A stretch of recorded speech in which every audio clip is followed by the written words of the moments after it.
Projekt finansowany w ramach programu NAWA Wsparcie Uniwersytetów Europejskich FERS. Umowa nr BPI WUE 2025 1 00014 U 00001. Hi everyone, I'm Bartosz Stuła, a historian at the Institute of History. I study the political history and culture of the United States and Spanish-speaking countries, and I also do academic research on comics. Today's world is based on the reality around us and on how we show that reality and how we receive it. We live less and less inside facts and more inside images, panels, memes, short clips, trailers, comic pages, and the rhythm of editing. And that is why, if we want to talk about sustainable development, today it's not enough to talk about tables, indicators, and reports. We have to talk about pop culture, because pop culture is a big factory of ideas about what is normal, who is good, who is bad, what is a problem, and what is a solution. It is also a storage place for emotions, fear, hope, pride, shame. And emotions are fuel of persuasion. And this connects directly to sustainable development without a shared, at least minimally stable information reality. There is no social cooperation. And without cooperation, there is no implementation of long-term policies for climate to education. In this episode, the topic is how historical pop culture affects sustainable development, comics and digital media. By historical, I mean rooted in the history of the 20th and 21st century, fed by founding myths, conflicts, propaganda, and social memory. And a quick note, we talk about the 20th and 21st century for a reason, because modern pop culture, as a mass-produced and mass-distributed system of images and stories, truly grows in the 20th century, thanks to movies, radio, television, cheap printing, and advertising. The 21st century is the same logic, just accelerated by the internet, memes, and algorithm. One very important note. In my examples, I will mainly focus on American comics because they are the most globally recognizable language of superhero pop culture and they feed the meme ecosystem the most. Panels, covers, reaction images. Also, in the sales segment of comics and graphic novels, in specialist comic shops, the so-called direct market, Marvel and DC usually control most of the revenue. So, for example, in the fourth quarter of 2023, Marvel had 36% and DC had 23.3%. So together, 59.3%. And in the first quarter of 2025, Marvel was back at 37.9%, which shows that this dominance is stable in that channel. And let me add this right away. I'm not saying comics lie. I'm talking about mechanism, because when you understand the mechanism, you regain agency. And the agency is also part of sustainable development, but in an information sense. Resilience against manipulation, the ability to read images critically, and the ability to have meaningful conversation in a society that is not torn apart by propaganda and disinformation. So, here's the plan for the episode, so we don't get lost. First, tools. How images build meaning. Then, 3 short, direct answers to the questions we will return to. Next, case studies. I have some examples. Superman Red Sun, Captain America plus memes, Aquaman plus institutions, and the last, Supergirl and equality. Finally, a simple practical tool for the listener. A 5-question checklist and a short exercise. And here, methodological tools are useful because they are like glasses. Without them, you see the plot. With them, you see the construction. And today, we will look through those glasses because this episode is about how images act on people before people can act on images. One of the simplest tools in semiotics of images. Roland Barthes wrote that an image is not transparent. It has a layer of denotation, what you literally see, and a layer of connotation, what it means culturally. And the caption, commentary, or narration can anchor, meaning it suggests what we should read from the image. This is the foundation of propaganda and disinformation. You don't have to fake a photo. It's enough to anchor its meaning with the right caption, music, and editing. It's enough to put the image inside the right emotional frame. The second tool is framing.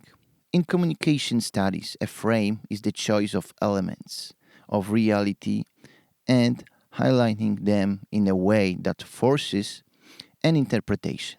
A frame says, this is the core, this is the cause, this is the guilty one, this is the solution. Comics and movies do this with panels and editing. Digital media do this with format and algorithm. The third tool, cultural studies and the encoding-decoding model linked to Stuart Hall. The sender encodes a message. They put intention and meaning into it, but the receiver decodes it in different ways. Dominant, negotiated, or oppositional. This matters because the same scene can be read as a criticism of propaganda or as confirmation of it, depending on who you are, what bubble you live in, and what cultural scripts you have. And if we talk about information resilience today, we must remember there is not one audience. There are many decodings. And that is why propaganda is so effective. It can design a message for a specific decoding. The fourth tool, montage. Eisenstein, the Kuleshov effect, montage of attractions. Film and video can create a sense of cause and effect simply by putting shots next to each other. One shot of a face means nothing, but face plus shadow of the enemy plus music plus crowd reaction, and suddenly you get emotional proof. Today, this lives in the video memes and clips without context.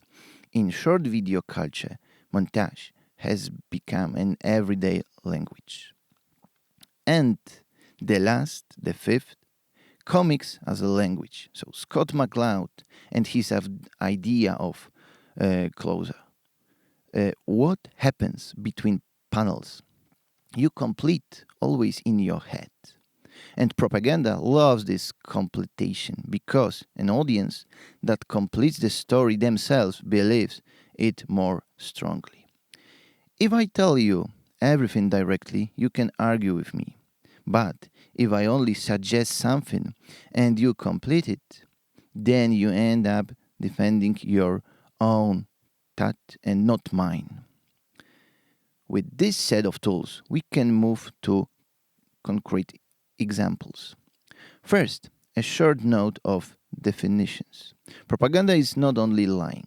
Propaganda is a strategy of influence, selecting topics, simplifying the world, placing a moral camera. It is a story in which someone put the hero, someone must be the enemy, and the rest of the world must fit that axis. Disinformation is a broader umbrella. So, false content, manipulated context, half-truths, and truths presented in a way designed to create an effect. And the key point, propaganda and disinformation often work without any technical forgery. They don't need a deepfake to give you visual truth. A frame, editing, rhythm, color, music, iconography are enough. In comics, splash pages and poster like shots, an all-knowing narration, strong black and white contrast. The hero's faces like a monument. In film and animation, the aesthetic of heroism, low camera angels, anthem-like music instead of neutral background sound. In digital media, format and algorithm. What gets clicks and what triggers outrage. And here we get a bridge to Sustainable Development Goals. The 2030 Agenda is a project of social cooperation. If someone hears this name for the first time, I want to explain you. Agenda 2030 is a global plan adopted by United Nations member states in 2015 for action up to 2030. It consists of 17 Sustainable Development Goals, so SDG, a set of shared commitments about, among other things, education, health, equality, climate, environmental protection, working conditions, and the quality of institutions and public life. In simple terms, it is an attempt to agree as a humanity how to develop economies and societies without doing it at the cost of people, future generations, and the planet. But cooperation requires trust.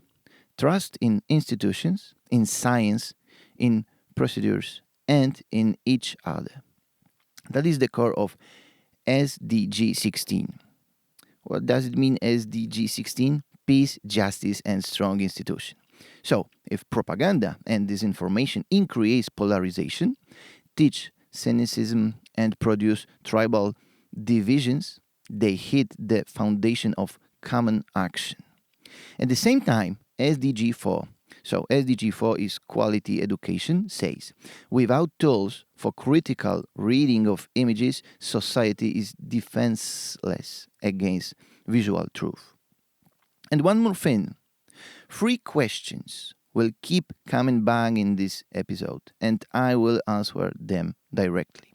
So first, are themes of environmental protection in comics? So the answer is simple, yes, usually in 2 ways.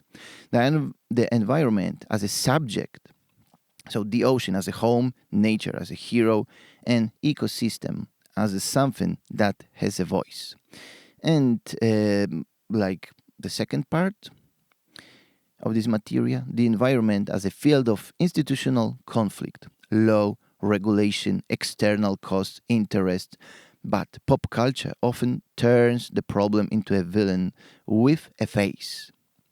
Second, can comics influence the realization of Agenda 2030? Yes, in the long term, by the shaping imagination and emotion.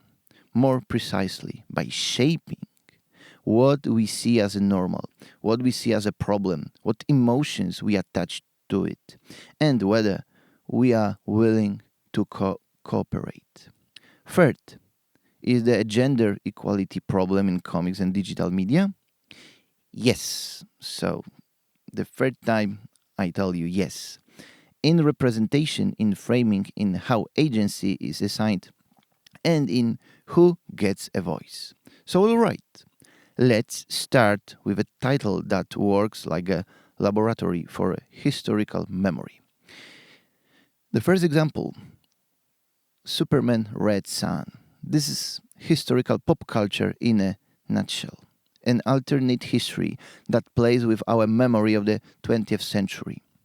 Superman does not land in Kansas, but in the Soviet Union, in the territory of Ukraine. The same power, a different ideology, and different symbolism. And it is a laboratory of framing. The comic does not give you a lecture about propaganda. It lets you feel how easily a symbol can be encoded in a different way. This is a Stuart Hall. In practice, what seems natural. Superman as an American icon turns out to be a product of cultural code. And if the code can be changed, then it can also be taken over in the real world. When you watch or read such alternate histories, you see one thing very clearly. Propaganda does not always shout. Sometimes propaganda is a calm story about what is obvious, about who naturally should rule, about who by nature is right. Pop culture is very good at producing obvious truths. And now we move to an icon of mobilization, to a character that is almost the definition of poster-style imagery. Captain America. Classic covers of this character are symbol plus emotion plus the aesthetics of heroism. The mechanism is simple here. If the hero looks like a monument and the enemy looks like a shadow, morality feels obvious. And if someone thinks this no longer works, it's enough to look at digital culture. Today, poster-style imagery does not disappear. It becomes smaller. It moves from the cover to a meme, from a whole issue to one panel, from a long story to a reaction image. And this is the moment when memes finally enter. Because if we say comics and digital media, memes are exactly the place where comic style, shorthand, and digital distribution made in one click.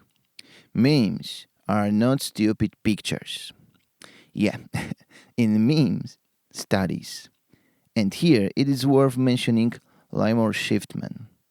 A meme is a repeatable culture format that carries an emotion and a position and lives through remix. Memes are like capsules of meaning. So, minimal effort, maximum effect. And in memes, you see exactly what semiotics says. An image is polysemic. So, it can mean different things. But the caption, context, and the social practice of sharing narrow the meaning, they anchor it. That is why a meme is a perfect vehicle for disinformation. It does not have to be false to manipulate. It is enough that it is selective, cuts context, and makes emotion louder than facts. And in Marvel, you have much more examples that leave the panel and start living as a memes. I can do this all day. The famous phrase from Captain America as a slogan of determination, but also a tool of irony, when people use it to justify stubbornness in anything, even in being wrong. The Thanos snap as a meme about problems disappearing, reduction, catastrophe, often completely detached from the original meaning. Spider-Man pointing at Spider-Man as a template for mutual accusations. It's you. No, it's you. Yeah, we know it, yeah, from internet. Great fuel for polarization. And also the whole culture of short clips. Hero walk, slow motion, cut down to a few seconds, with different music, with a caption that reverses the intention of the scene. Here, Henry Jenkins comes in with the idea of participatory culture. Audiences do not only consume, they also produce meaning. Remix, edits, duets, stitches, reactions. This is not a side activity. This is the main channel of pop culture circulation. The problem is that the same tool, remix, can do education and can do propaganda. Remix is a morally neutral. What matters is the frame, the intention, and the distribution. And that is why when we talk about sustainable development, we also have to talk about distribution, because Agenda 2030 doesn't fail only because of lack of money or technology. It also fails because of a lack of shared world, a place where we can agree on what the problem even is. And since we here, in Marvel, also you have titles that themselves became fuel for tribal conflict in digital culture. So I have other example, Civil War, a debate about security and freedom, about control and responsibility, often lives online as a simple match. So Team Cap versus Team Iron Man. And the platform mechanics love this because tribes click, tribes share, tribes find in the comments, and complex dispute about institution is reduced to a game. And then I have one more example, Secret Empire, a version of the story that touches the most sensitive point of propaganda, taking over an icon. If an icon can be rewritten, people start to think everything can be fake, that nothing is stable. And this is the worst effect of disinformation. Not that you believe one nonsense story, but you stop believing there is anything shared at all. That directly hits SDG 16, strong institutions, because institutions without minimal trust are only decoration. And it's also my task to mention X-Men. So, X-Men, a big metaphor for the politics of fear, segregation, and otherness. And you see how easily memes can flatten a complex conflict into one slogan. Also, I have to add Black Panther, a story you can read as a story about responsibility, resources, isolationism, and solidarity. And in memes, it is sometimes turned into a tribal identity marker used to hit opponents. Memes can do one more thing. They can turn a complex story into a tool of status fighting. Alright, since we have the tools and we see how mimetic distribution changes meaning, let's go into the ocean. Because the ocean is a perfect screen for visual truth. The ocean is both close, because we see it in images, and far, because most of us do not see its daily reality. And what is far is easy to push outside our sense of responsibility. Aquaman is a special character.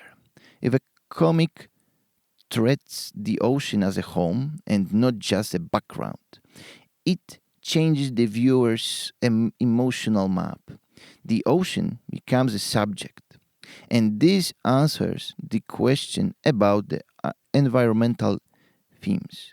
They often do not arrive as a lecture, but as a change of perspective. This is also exactly what we do in media education with young people. We teach them to change perspective and ask, who is the hero here? Who is the background? And whose life is counted as a side cost? But to avoid making it too nice, let's bring in Black Manta. Black Manta is often shown as a ruthless sea mercenary and Aquaman's enemy. And in pop culture code, he often touches piracy.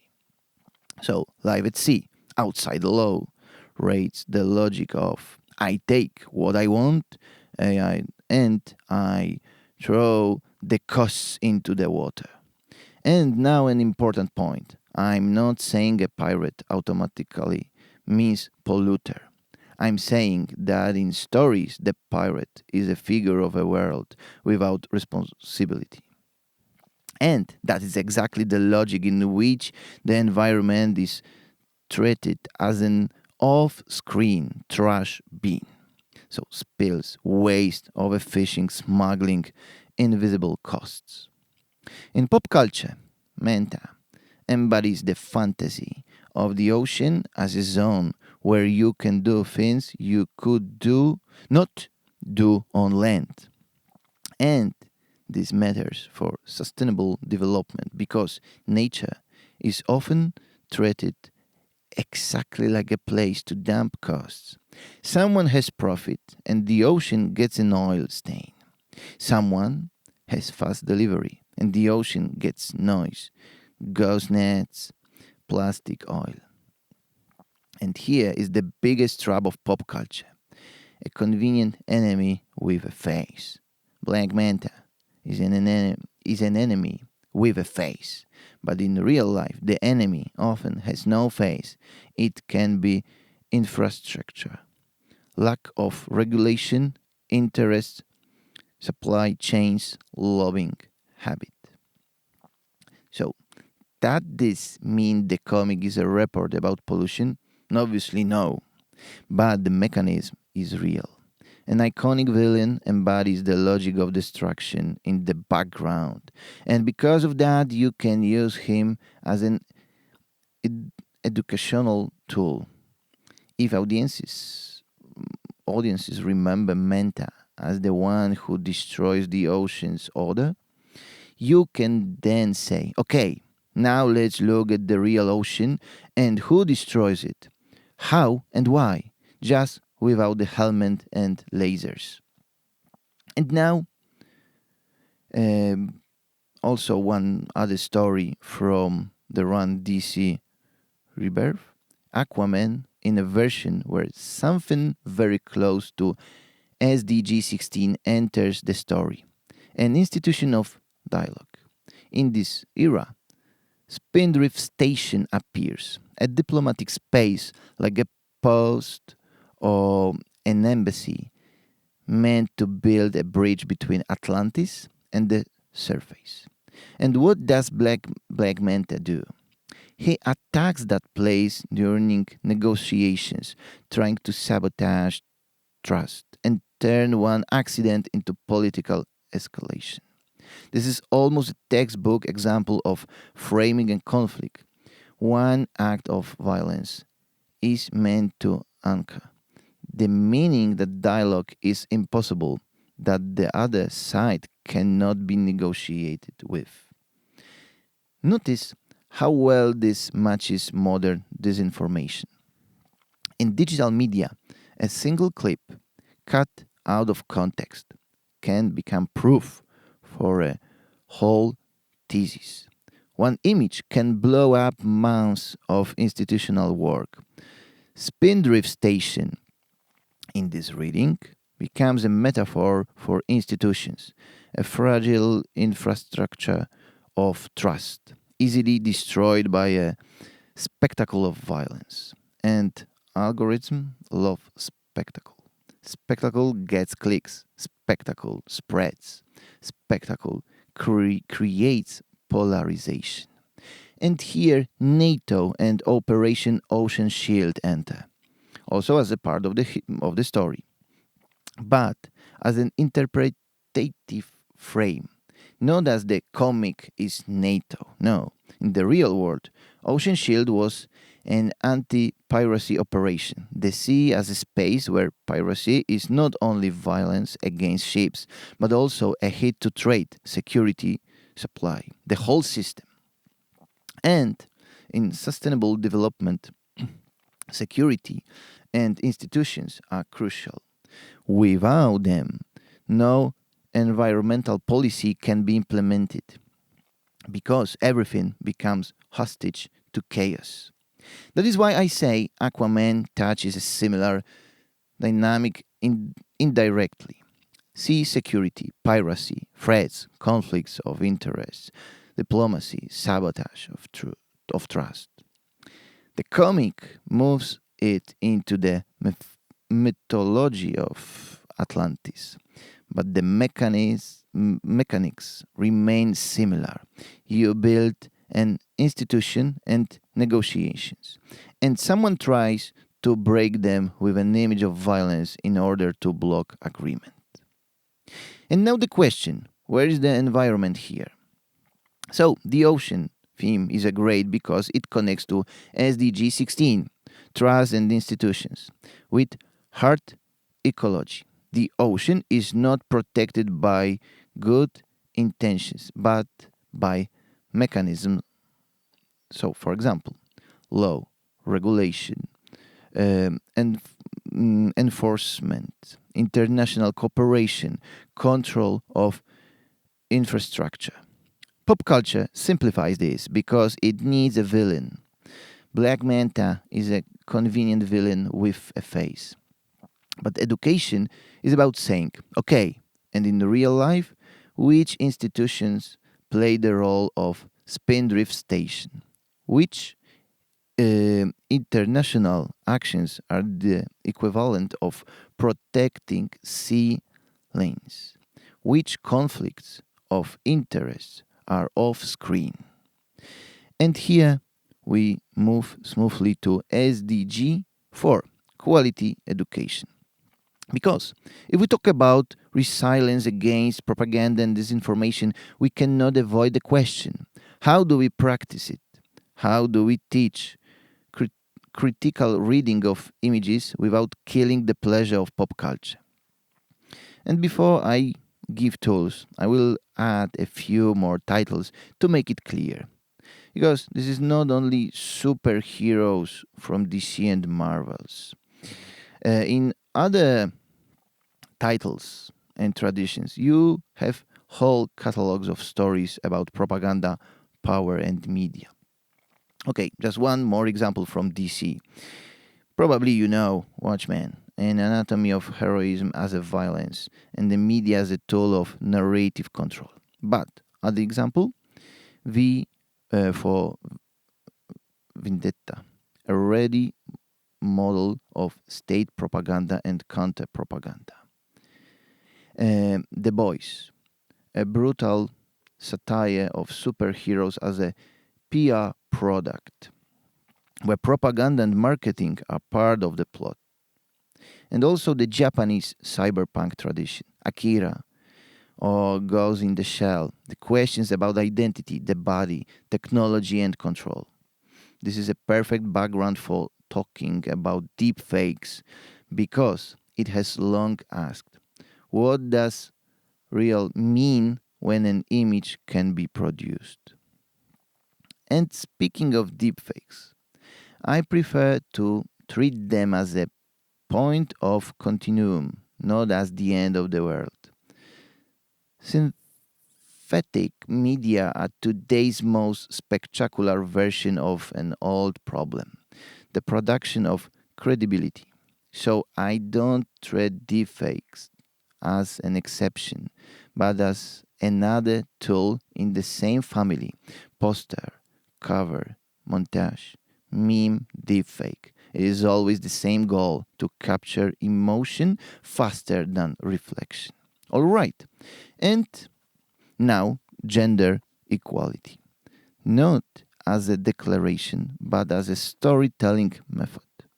And here comes Supergirl, Women of Tomorrow. This is a great example, because gender equality is built on several levels at once: narrative, emotion, the right to be imperfect, and the right to have a voice. This story follows the perspective of Rufi, a young girl seeking justice after a family tragedy.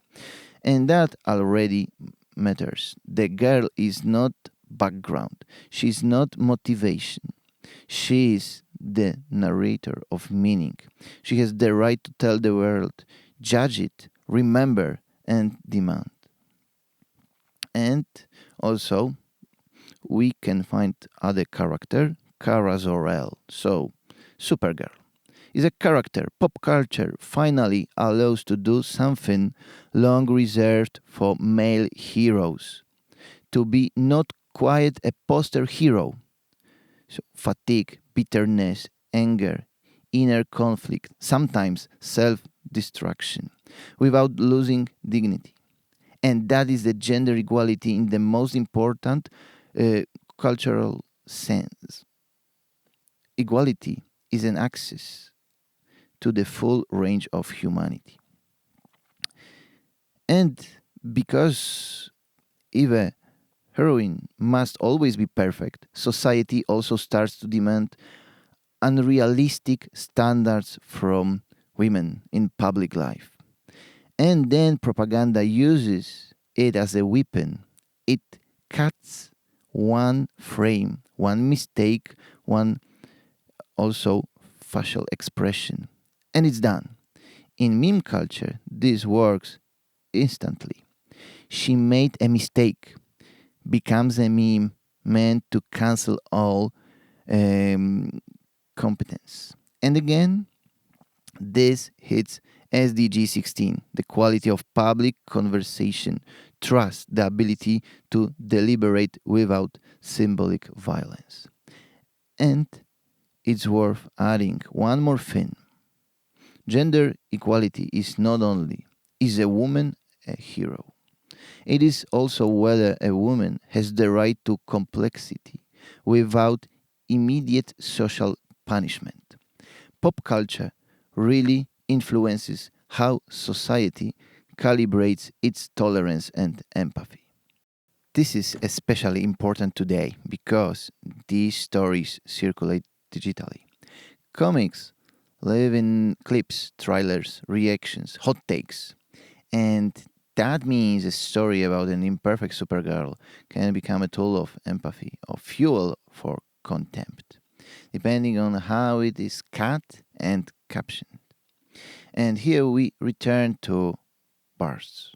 The caption anchors meaning, and to Eisenstein. Montage creates emotion, and to Schiffman. A meme is a form at, of a position. And to Jenkins, we are all distributors now. All right. So, now, how do we connect this methodologically? So, that is a podcast, it doesn't sound like a list. The simplest way, short reading exercises you can do with the listener live in their head. And this is exactly SDG 4, quality education. In practice, not only saying, watch out for disinformation, but giving simple tools. So, let's do one exercise now. Imagine any scene from a superhero movie where the woman looks tired, angry, imperfect, the heroine especially. It could be Kara. I know that in the 6 months we will have a new movie about Kara Zor-El based on this famous graphic novel Woman of Tomorrow. But also you can imagine Kara from this graphic novel, from this title, in your imagination or another character. And now 3 questions. So first, does the camera mock her or take her seriously? Does the story world give her dignity or turn her into a joke? Second, how is the narrator of meaning? Who has the right to name things? Does the heroine speak or she's spoken about? Third, how will this scene live as a meme? Can it be cut down to 3 seconds and captioned in a way that triggers contempt? If yes, then you already know the scene is a potential field of manipulation. And this is the answers the question. Where is digital culture? It is everywhere. Long stories are reduced to short formats, where closure from comics, filling gaps between panels, becoming filling gaps between clips, where montage makes a thesis faster than an argument. Now I will add an ecological threat beyond Aquaman, so it doesn't look like the ocean is the only environment in pop culture. And once again, DC. To be honest, my favorite one. DC has Swamp Thing and Poison Ivy as the figures of nature and ecological revenge. Great for discussing how pop culture moralizes nature. Is nature a victim or a judge? Marvel has Namor, another oceanic hero, often shown in tensions with the surface world. But believe me, before 21st century Namor in Marvel, he had a lot of battles against our surface world. But okay, in independent comics and graphics novels, the environment is often more realistic and less villain-driven, more about responsibility than duel. And now we get to the core. So let's give ourselves a tool you can literally read to listeners as a mini checklist. This is a tool for SDG4, quality education, because it is simple, repeatable, and works for comics, movies, memes, and deepfakes. Here's the 5-question checklist for any image clip or meme. First, who is the hero and who is the enemy? Second, what was cut out of the frame? What don't I see that I would need to see to judge fairly? Third, what emotion I'm supposed to feel before I think? Fear, contempt, pride, shame? Oh. Fourth, what authority is working here? An all-knowing narrator, expert style, a uniform, a flag, a chart, or just music that sounds like truth? And fifth, how will this live as a meme? How will it be shared, shortened, captioned? And now see how it works on our examples. With Aquaman, the hero is a mediator between ocean and land. The enemy with a face, Black Manta, a pirate, mercenary figure, a symbol of a world without responsibility. What is cut out? Institutions, law of the sea, economics, corporations, infrastructure, emotion, threat and anger, authority, Atlantis and kingship, memes, the bad guy with the helmet as a simple enemy figure, easy to understand. With Spindrift Station, the hero becomes an institution of dialogue, and the enemy becomes sabotage of trust through a spectacle of violence. One attack is meant to anchor the meaning. Dialogue is impossible, and this is exactly what provocations and manipulated videos do in real politics. With Superman, Red Sun, hero and enemy are not stable, which breaks the simple propaganda axis. With this cut out everyday costs and people living in the shadow of symbols. Emotion, fascination, and also fear. Authority as a big historical narrative. Memes. Alternate history as a fun fact. but the fun fact can test sympathies. With Supergirl, Women of Tomorrow, the heroine has the right to be imperfect, and Rufi's narration shifts subjectivity, gender equality as a storytelling, not a slogan. And it means that imperfection can be used for empathy or for contempt.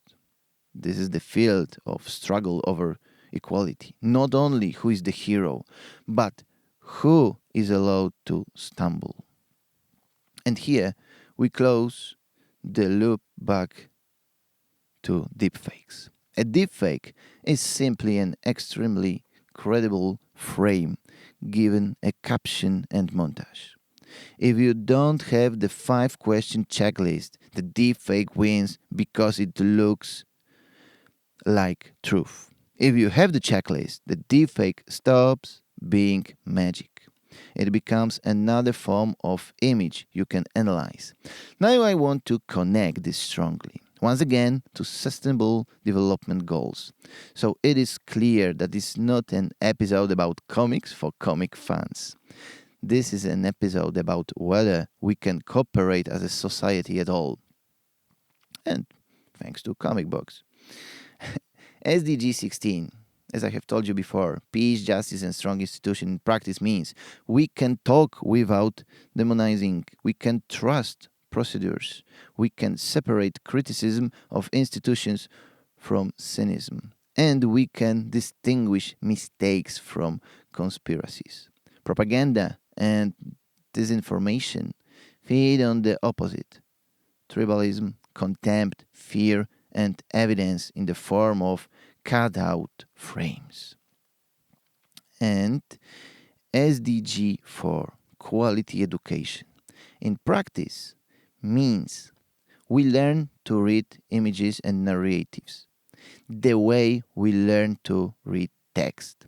We learn that an image is a decision, a frame is an argument, editing is a thesis, a caption anchors meaning, a meme is a mini opinion, not an innocent joke.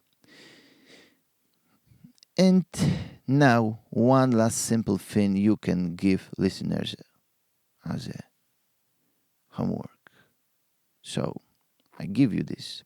Next time you see a meme as a clip, a comic panel of viral video, stop for 3 seconds longer than usual and ask what I'm supposed to feel before I think. And do I want to go down the road? This is not a fight against pop culture. It's a taking back freedom inside pop culture. And now a sentence that ties the whole episode together, and that you can leave as the final point. Agenda 2030 will not happen only in parliaments, conferences, and reports. It will happen or it will not happen in imagination, in what stories we accept as credible, in what heroes we reward with attention, in what enemies we produce by habit, and in whether we learn to look at images the way we read text, carefully, critically, with the questions: who is speaking and why are they speaking? So, listeners, yes, I gave you a lot of examples. Also, I tried to convince your families and friends, as other my listeners, to think about this very important topic.